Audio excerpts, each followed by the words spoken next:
Hey everybody, thanks for checking out this week's episode of My First Sketch at myfirstsketch.com. I'm Josh Hyam. As always, feel free to subscribe to the show on iTunes or on SoundCloud and get it automatically. If you use the Stitcher app, you can catch the show there as well. Like the podcast on Facebook at facebook.com/myfirstsketch. Go to myfirstsketch.com to see any of the videos that I post or embed to get any more context for the interviews. Email me at josh@myfirstsketch.com and follow me on Twitter at myfirstsketch. Philly Podcast Festival is upon us starting this weekend. Head to phillypodfest.com for more information for all the shows and live recordings happening all over the city over the next 2 weekends. And of course, the live My First Sketch happens at Fit's second stage on Sunday, July 23rd at 4:30 p.m. My guests will be the incredible Shrinking, Matt and Jackie. They'll perform the first sketch as a duo, and then we'll talk comedy for a little while. Tickets are $5 and available at myfirstsketch.com/July23. But we're living in the now, and today's guest is Abigail Bruley, the creator of Down the Show. Her first sketch is called Toes for Gold, a commercial parody of those Cash for Gold ads a couple years ago, and it was meant to be filmed. Steve Zahn plays Grant Lomar, the CEO of Toes for Dough. Abigail plays a redneck and an older woman, and I give all the visual information since it was designed to be a film sketch. So let's go to the sketch.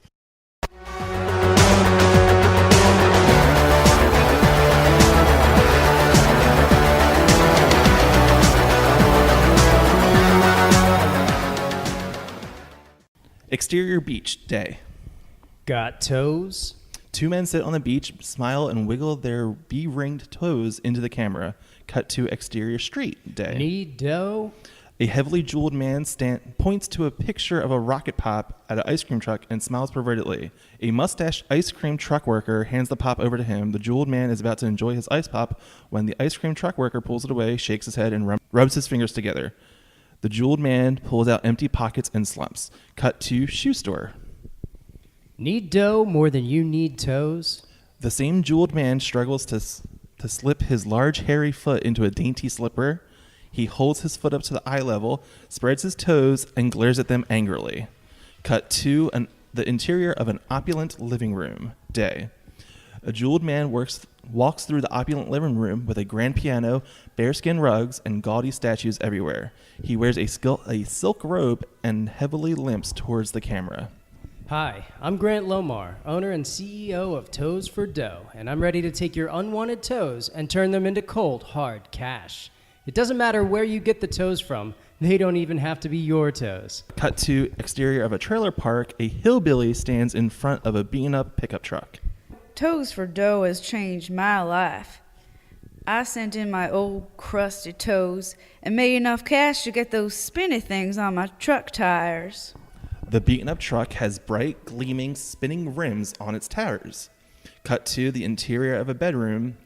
An older, elegant woman lounges in bed. On her head, she wears an enormous hat adorned with feathers, taxidermied birds, and rhinestones. I turned my deceased husband's toes into this gorgeous chapeau. She throws her head back dramatically and poses. Cut to the interior of the opulent living room again. The jeweled man leans on a slick, white grand piano. That's right, the toes don't even have to come from a living person. We'll take any toe affliction, including fungus and gangrene and any ethnicity except for Korean. It couldn't be easier to turn your useless, broken, and unwanted toes into fast cash. Cut to the order screen. An order screen pops up with the ordering information. The number 1-900 Toes for Dough flashes at the bottom of the screen. Hands hold a bunch of toes, and another pair of hands holds a bunch of bills. A small window shows a man rubbing a toe up and down his cheek. Call 1-900 Toes for Dough and start making money today.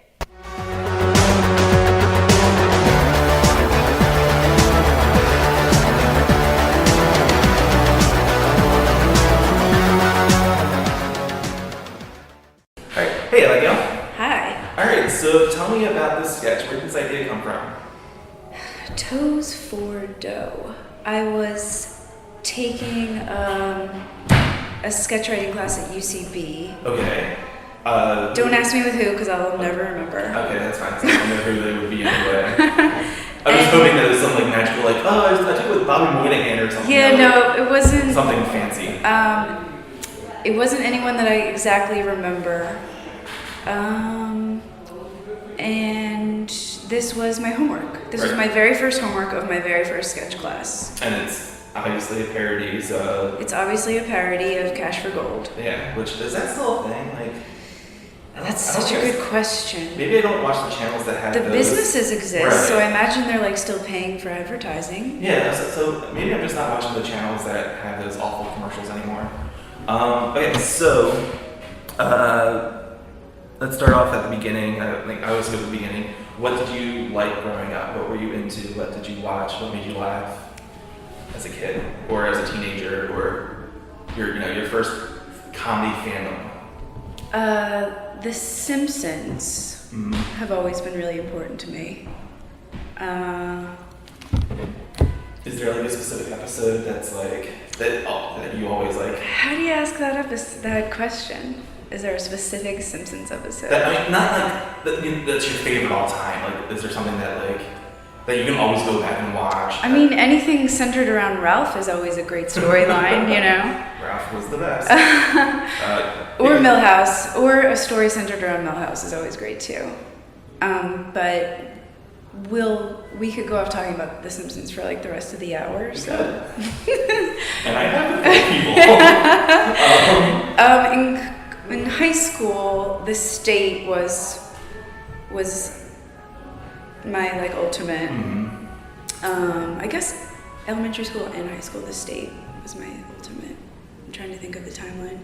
And then in college, I was a film major, and we were studying old film, and I got really into the silent era, Buster Keaton. I loved Buster Keaton. Buster's my favorite of the silent guys. And I know like Charlie Chaplin gets all the pizzazz, but I don't know. Buster was like the physical guy, and he was so like tepid, And then if you read about Buster, I forget which movie it is.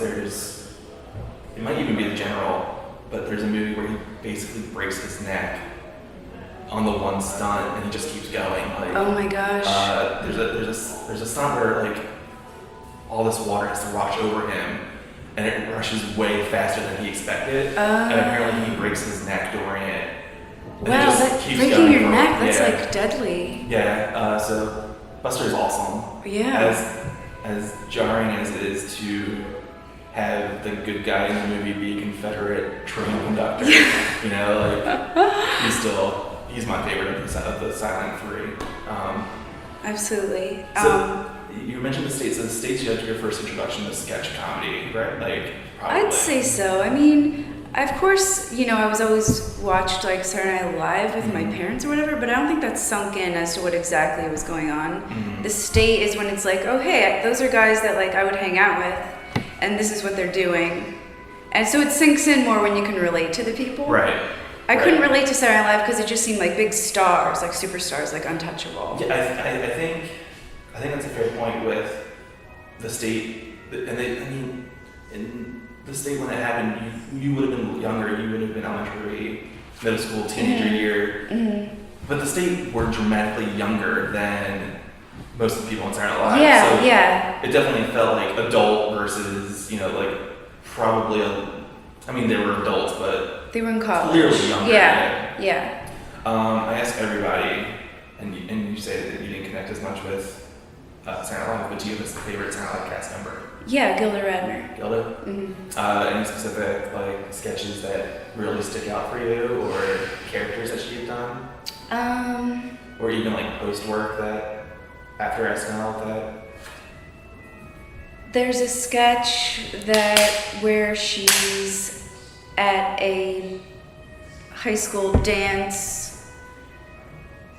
talking a lot of beatnik smack to the camera, trying to be cooler than the camera, but she's doing it in with all this beatnik lingo that I think is really well done. I have to now find this sketch. I'll never remember anything else about it, but this is forever ago. I'll hunt it down. It's fine. So you mentioned being in a film student. Were you drawn to comedy during being a film student? Like, yeah, everything I've ever done has been comedy, I'd say. Because so you didn't have like that film student phase of like pretentious. Oh yeah, I did pretentious for sure. I mean, but I did a musical in college, which is to like a lot of pretentious music. Mm-hmm. People were lip syncing to a lot of pretentious music in my musical. I was kind of going off of Pennies from Heaven. Have you seen it? Okay. I haven't, but I'm aware. But you know, like what I'm referring to is it's a musical, but they're not actually singing; they're just lip syncing. Okay, so I did that with pretentious music, but it's funny. That's funny. Like, there's no way for that not to be funny. Because I had briefly studied film, college dropout, but I was a film student, and I tried to be a serious filmmaker and like make these heart-wrenching narratives and stuff when all of my friends in my class were making mockumentaries, and because The Office had just hit, so everyone's just doing that same kind of the single talk to camera. the camera. Yeah. What the heck, people? Come on! I was so annoyed by that, and I still am as I bring it up 15 years later. Is there anything from your college time that's like out there and like online, or have you? Yeah, my senior project's online. Is it like? It's a short film, 16mm silent film. It's when I was really into silent film. Oh. And it was a 60mm, so it's just easier to do silent with that. Well, yeah. Why would you even attempt?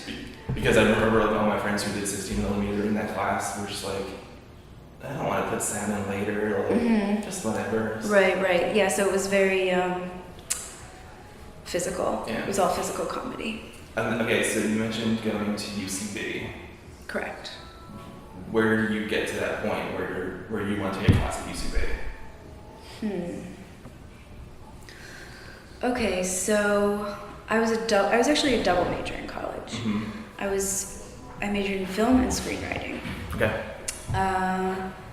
When I got out of college, the only writing jobs were in journalism. So then I went into journalism for a long time, maybe 5 years. Okay. And through my journalism escapades, I wrote for NBC. And NBC had this local, here's what's happening around town culturally show. I can't remember the name of it, and I probably shouldn't say it because I'm about to trash talk it. Trash all you want to say allegedly beforehand. Fine. And I got the opportunity to write for it, and I was like, hey, cool, writing for TV, that's what I majored in. Maybe I should do I forgot about this. Is this in Philadelphia or is this in? It was the Philadelphia branch of NBC, yeah. And then I just kind of it rekindled my flame, and I fell back in love with it, and I had this popular segment called Rate My Bit, where I interviewed local Philadelphia stand-up comedians, and they performed one bit from their whole set to the camera, and then the audience online would vote if they were supposed to leave it in or not. Oh, that's fun. And it was very popular, it went very well, so I looked like, I was doing pretty good, brown noser at work. So I thought I'd push it a little bit further, and I was like, if you like that, what about if I were to write some sketches? We had our own little Philadelphia local comedy sketch show, and everyone playing, and it would be members from the Philadelphia community, and it would really be showing off the talent that Philly has to offer. Sure. We'd all get together, and it would be this one big communal collaboration of a Philadelphia comedy show. That was my dream. Right. And I pitched it to them, and they were like, great, let's do it. So, I'm pretty happy about that. And I start taking classes, and I write a sketch, and I handed it in on a Tuesday. It was filmed and paid for and all that stuff. I handed it in on a Tuesday, and it was supposed to air that Thursday, and I was gonna have like people go to the bar on Thursday and have a big party, like, look, something I wrote's on TV, Right. you know. And then I hear from them on Wednesday, and they're like, Abigail, we just watched what you filmed. No way. What was it? Like, No way are we putting this on television. Was it like... It involved two guys kissing, and I guess they weren't there That's- yet. yeah, They're not that's- ready yet for that, you know. I can definitely see that not like a... Yeah. Because, Will and Grace took forever for two of the characters to kiss. And if I remember correctly, it was Will and Jack just randomly... Probably like a quick peck. Like, just kissing on TV just to say that they kissed on TV. So, Mhm. so yeah, I totally understand that they don't... why they weren't ready for that yet. So you pitched the show to your job at NBC. Yes. You go up to UCB to take classes. Yes. Because I'm assuming there's nothing really here yet. What's the timeline? When was this roughly? I knew you were going to ask me that. When was the whole NBC thing? Yeah. Oh, that I know. That was 2010. Okay. Because, I didn't really get into the scene, started doing things until about 2011. And one of the first shows that I had seen that wasn't under Fitz umbrella was the premiere of Down the Show. Oh, the very first episode? I don't know if it was the first one or the second one. I know it was at Connie's Secret Track. Okay. And I 1 know- and 2 were at Connie's Okay, and Rack. I know Secret Pants performed as well that night. Okay. And I think it's 2. I think it's the episode with Was George Jefferson in it? maybe because I've seen them, so I'm forgetting which one I've seen live versus online versus. Yeah, right. I think because I remember the milk at the beach sketch. Oh, Milk at the Beach. I think that was 3? So I'm completely just remembering. Jimmy Viola wrote that Yeah. sketch. Okay, so does the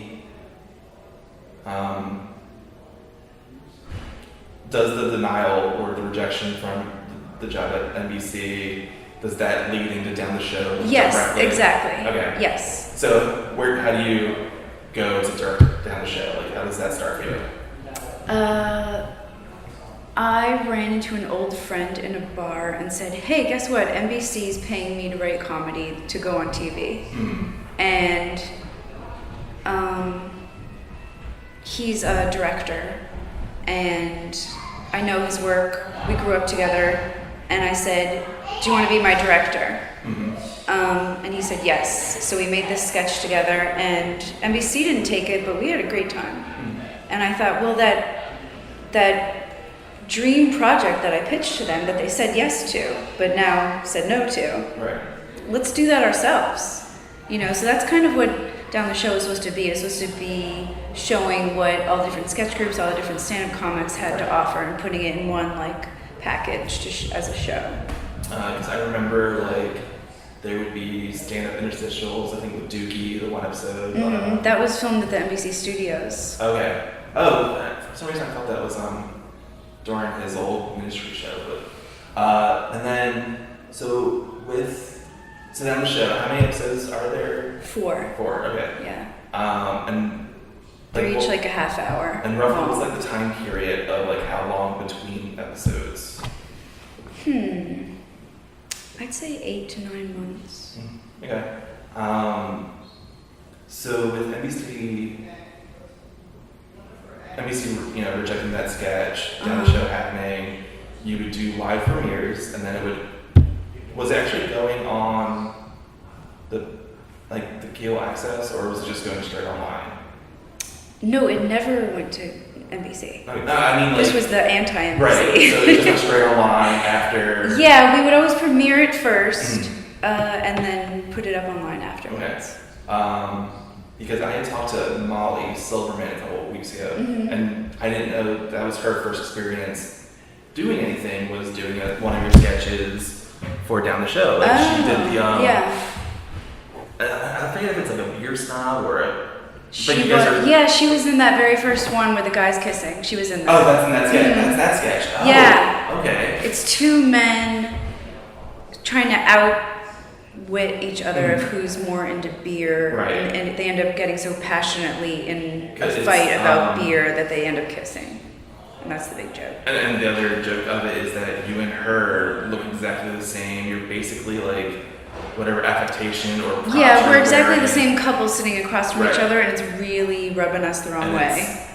So it's you and Molly. I know Rob Banowitz is Yes. the one guy. He's the one guy, and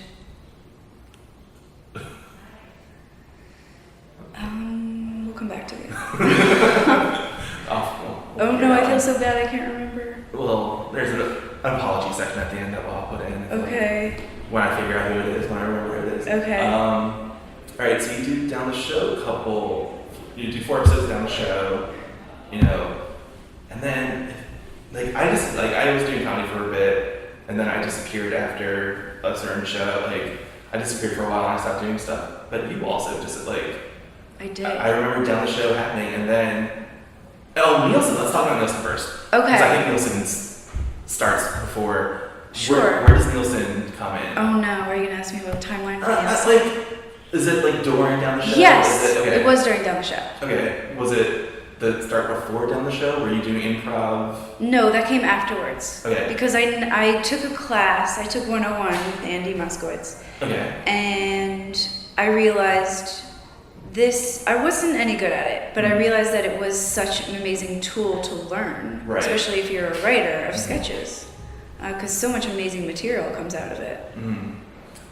Did you only do 101? Did you do any Yeah, other just class? 101. And then Nielsen forms out of that class. Yeah, that was basically. the whole 101 class. Yeah. Which is, I feel, fairly common phenomenon. I guess it is, yeah. People get the bug and they stick with it, I guess. Since I think I've talked to a couple people that are like, when I did Sketch 101, I assumed we would work together afterwards. And then I never saw them ever again. Oh. Because that 101 phenomenon happens so much.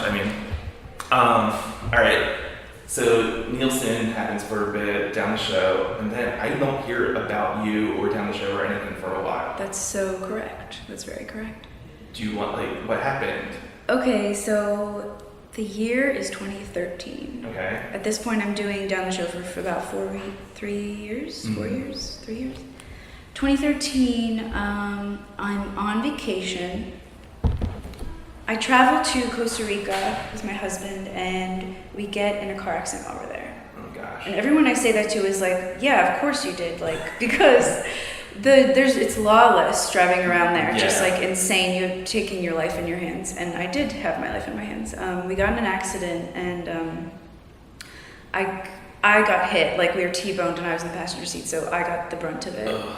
And I broke the whole right side of my body, my femur, my hip, and my ribs.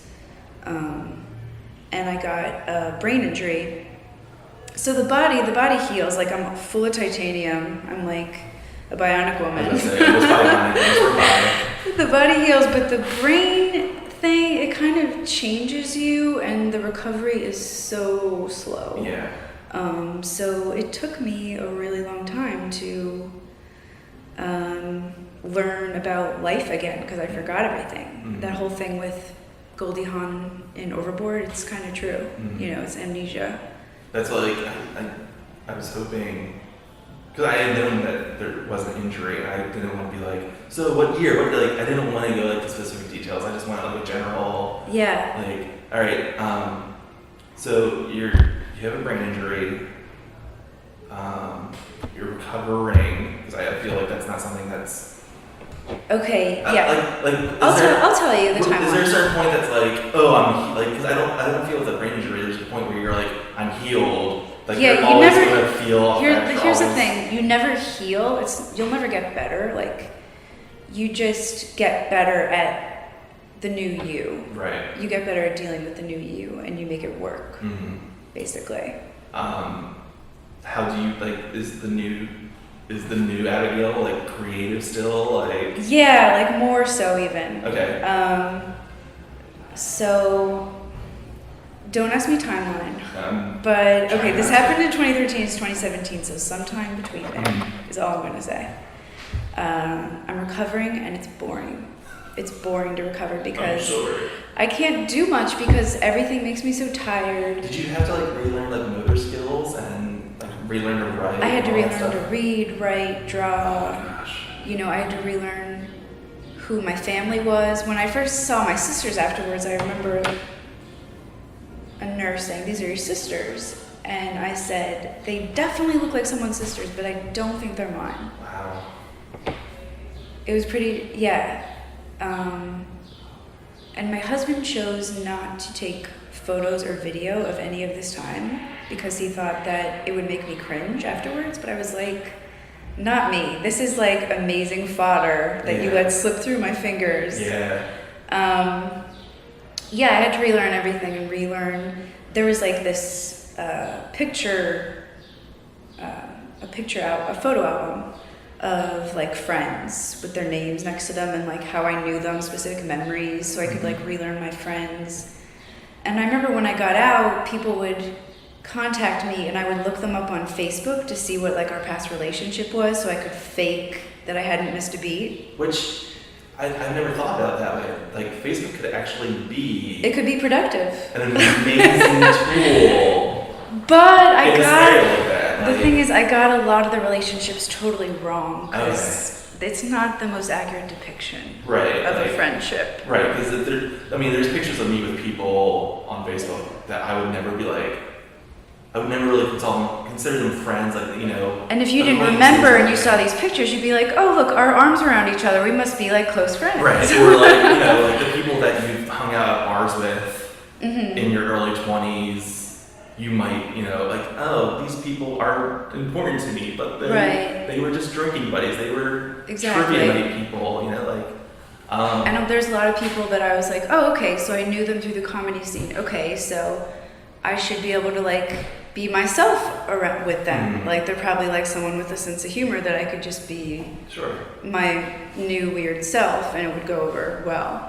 You would think, you would hope. Yeah, I mean, it didn't always work out that way. Oh my goodness. But, you know, you learn a lot when you go through trauma. You learn a lot about who it scares away and can't deal with it and who is willing to just treat you normally.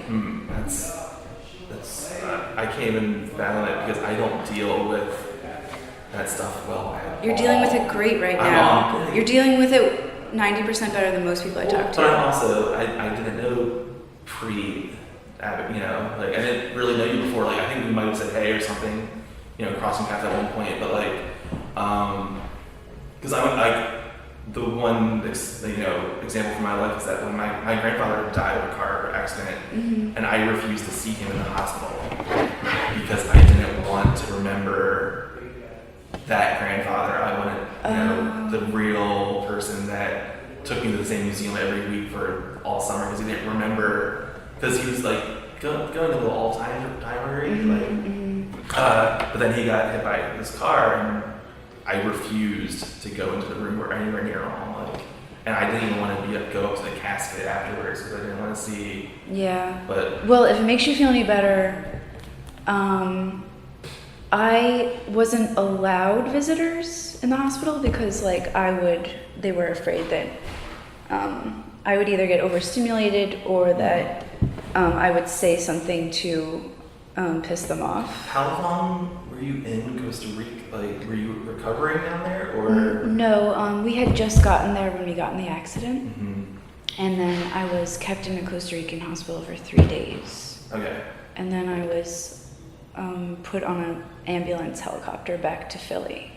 And then I was in the hospital for a month for my body stuff, and then rehab for a month with my brain, and then recovery forever and ever and ever and ever. Still going. Like, you said ambulance helicopter to Philadelphia. I'm just like, that's such a long ride. Yeah, I Like, wish I could remember it. Like, I was thinking that maybe they stopped you in like Houston first, or like.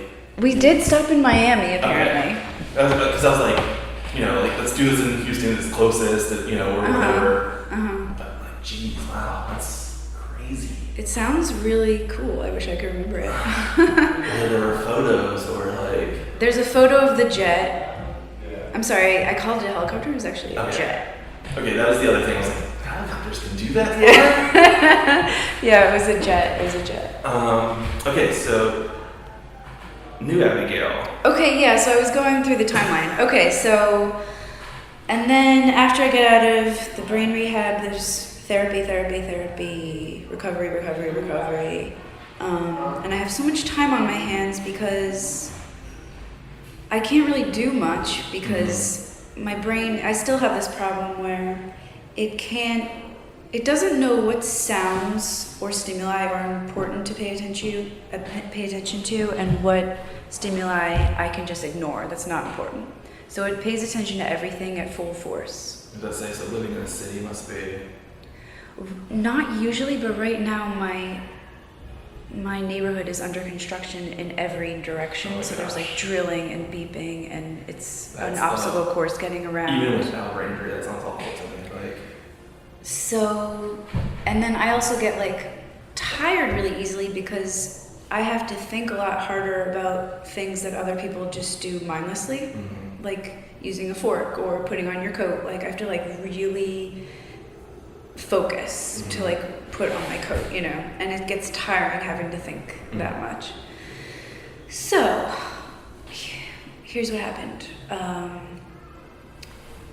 I never got my degree from Drexel. That's where I went with my double major because I only finished the one major and not the other, not the screenwriting, because I never finished my senior project, which was to write a film. And so I contacted my professor from forever ago, and I said, hey, the darndest thing just happened to me. I have all this time on my hands, and I have so much brewing in my head.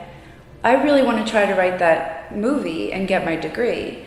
And he was so nice about it. He said, yes, I want to help you do this. You don't have to come to class. Like, we'll just, like, you can hand in your papers, and we can meet in, like, coffee shops throughout. So it would be that I would write some pages, hand them in, then we'd meet and talk about them, and we did that for like a really long time until I had a movie written. And then I graduated, I got my degree. And then I thought, well, okay, I'm still recovering, it's still boring, I still have a ton of ideas and I want to work on stuff. And now I have a full movie I just wrote, maybe I'll try to get it made. So I started the process of trying to get it made. And I was at the point where I was applying for grants. And grants need what's called a proof of concept to apply for them, which is something that shows that you have the balls, for lack of a better word, to take an idea and see it into fruition.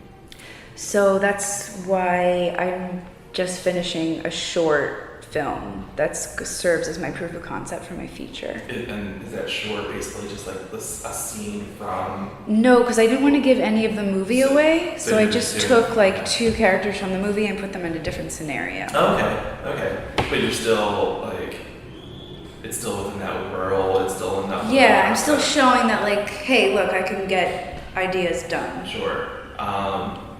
Where are we with that short? Like... The files were just exchanged today between my editor and my sound designer. So it's at the very end. It needs to be color corrected and sound designed, and then it's finished. Wow, that's awesome. Is there a timeline for when that's going to be available, or is it something that you're just going to hold on to for the grants and... No, I mean, it's definitely for the grants, but I can do whatever I want with it. I'd like to put it through the festival circuit. Festivals have like really strict rules about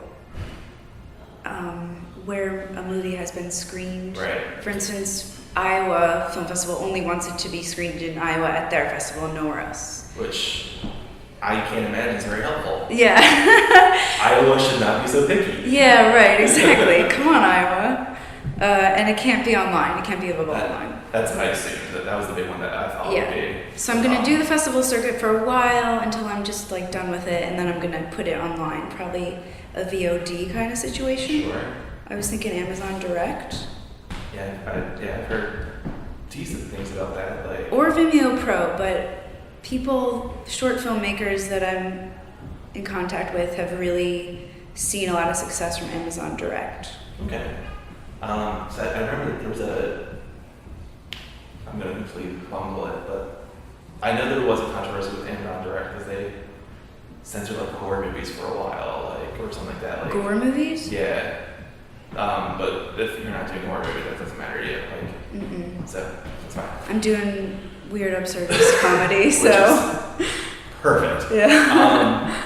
So how do you feel with this short and the screenplay that you have? Like, do you think old Abigail could have done it, or No. is it? Old Abigail didn't have, I don't think she had the discipline to write a feature. Okay. It was only because I had a lot of time to think and a lot of time to work. Yeah, because I always joke that I got into sketch comedy because I can't write a feature because I've written one in my life. Oh, you have written one? And I have another idea. Uh-huh.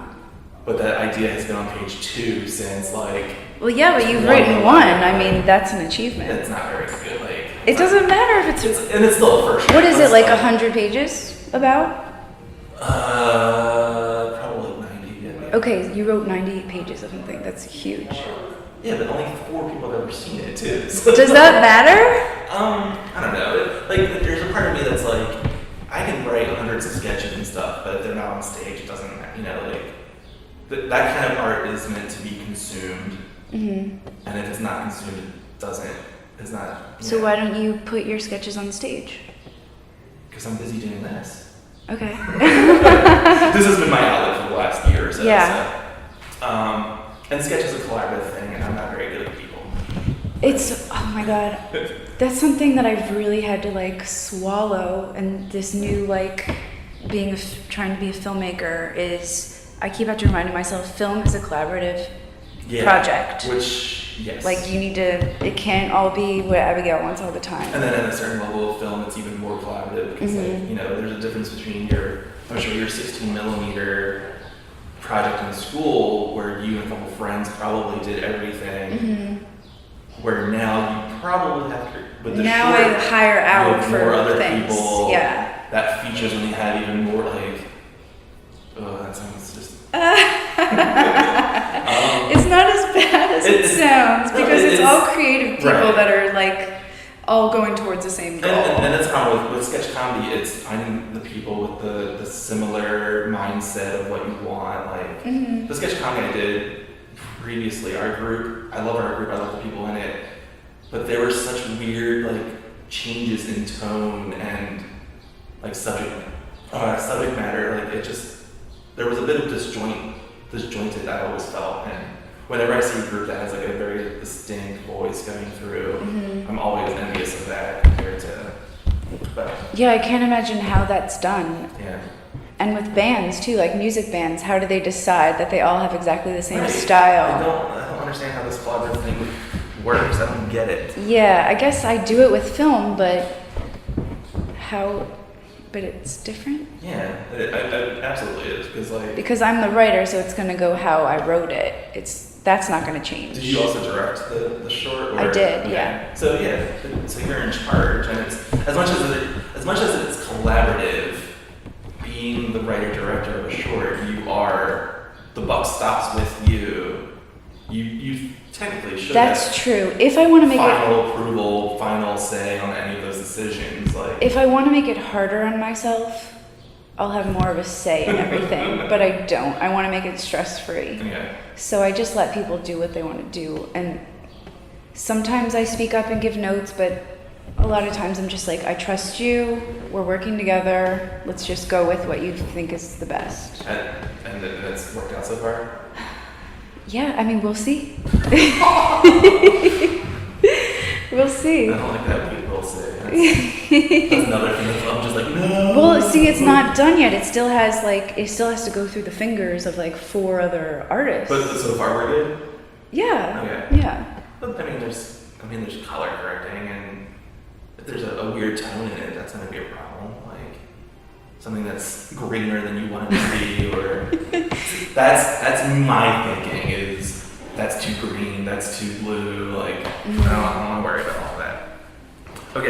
I generally end up with what's something like, and this is such a huge one question for you now.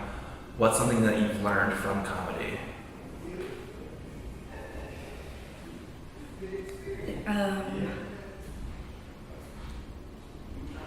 In terms of like existentially, Well, either existentially, because about life, or just something practical that you would pass on to someone that's new to comedy and just getting started. oh, okay, so like you want advice. Most people go practical, yeah. Okay, so advice to someone who's just getting started, Sure. who wants to do like write sketch. Sure. Okay.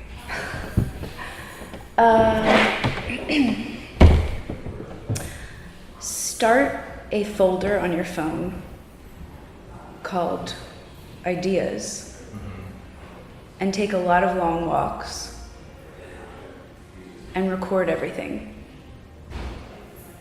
Like, just even Record like, do a every voice idea. Thing, okay. I mean, it doesn't have to be on the long walk, but that helps me. But always have it at your fingertips to record everything because you never know when it's going to strike. Okay. And then have a specific writing time that you can look through your phone notes and elaborate on them. Okay, I think that one's more important to me, is that Okay. specific writing time. Okay. Because I was one of those dorks that had the moleskin notebook in my pocket forever, and like. I mean, I would too if it was practical, but a phone's just more practical. Right, and basically, like, I still have a moleskin, but everything goes into my phone. Mm-hmm. So, like, I have all these, like, weird, like, 3-word ideas or something, Mm-hmm. but I don't sit down and write and, like, kill it. And then the last thing is, why do you do this? Why did you do Down the Show, Nielsen, and now your creative drive with the short film, like, other than having so much time on your hands and, you know, what is that awful sound? Oh my gosh.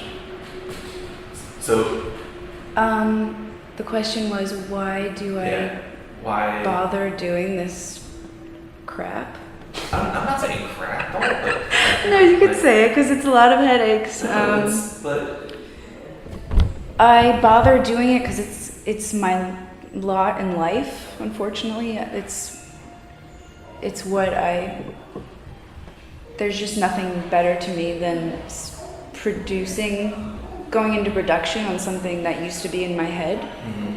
There's really nothing better than that, and it's kind of the seed I've been given, and I just got to take it and run with it. So you really enjoy having that thrill of a finished product, like. Yeah, I'm definitely a finished product person. So you're kind of like how I talked about, like, I have all these ideas, but if they're not out and, like, visible to people, then it doesn't matter as much. Like, you kind of agree with me. Only because I'm a finished product person. Right. Like, I mean, the people that. A lot of people just get joy from the process, and that's such an important thing. Okay. Because you can't. I see, yeah. Okay, I love finished products, but I don't care how they're received. You just. Okay. I want to see them because it's care like when they're done. a culmination of like what used to be in my head is now right there, and that's amazing. But if people watch it, they're going to totally miss my point, what I was going Right. for. They're not going to pay attention to any of the nuances that I like slaved over, and Right. it's going to frustrate the hell out of you if you think that way, if you worry about what people are going to think about it. So okay, so I'm going to ask and bring up my own thing. The 90 pages I've written, is that as much of a finished product as, to me, that's step 1 or 2 of the process, theoretically, like. Is the 90 pages all like, is that like your 24th draft, or is it a first draft? That's a first or second. Okay, so you probably have a few more. That's what I'm saying, like. The next step would be you have to show it to people that don't like you, that Right. aren't your friend, Right. and let them tell you, and then pick and choose what they say that you want to change. Right. And keep giving it to people until you get it back, and more than one person is like, this is really great. And then start putting it in competitions. But, yeah, okay. So, but at the same time, like, a final draft of a script, of a feature script, is that to you a finished product? No, I would need to see it so produced. You want, okay. Yeah. That's where I'm getting. Okay, yeah. Where there's still 14 steps, and that's just like another daunting challenge in my head. All right. But I mean, it's a daunting challenge. But what else do you have to do besides like work towards it in little baby steps? I don't like baby steps either. I'm a very impatient person. Well, I'm a brain injured person. I do everything in baby steps, so it kind of works out for me creatively. All right. Did I miss anything? Did we miss anything? I don't think so. All right. Thanks. Yeah, thank you. This is great.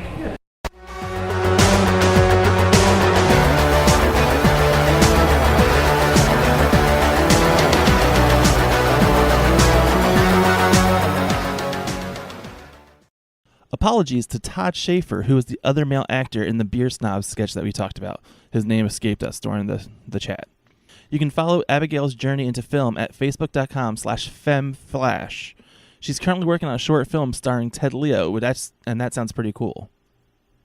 Don't forget, My First Sketch live at Philly Podcast on July 23rd. It's a Sunday afternoon, 4:30 p.m. with special guests, the incredible shrinking Matt and Jackie. Philly Improv Theater's second stage. Tickets are just $5 and available at myfirstsketch.com/July23. My First Sketch is a Philly Sketchfest production. You can find out more information at phillysketchfest.com or on Twitter at PHLSketchfest. Also, for more information about comedy in Philly, head to watercooler.com.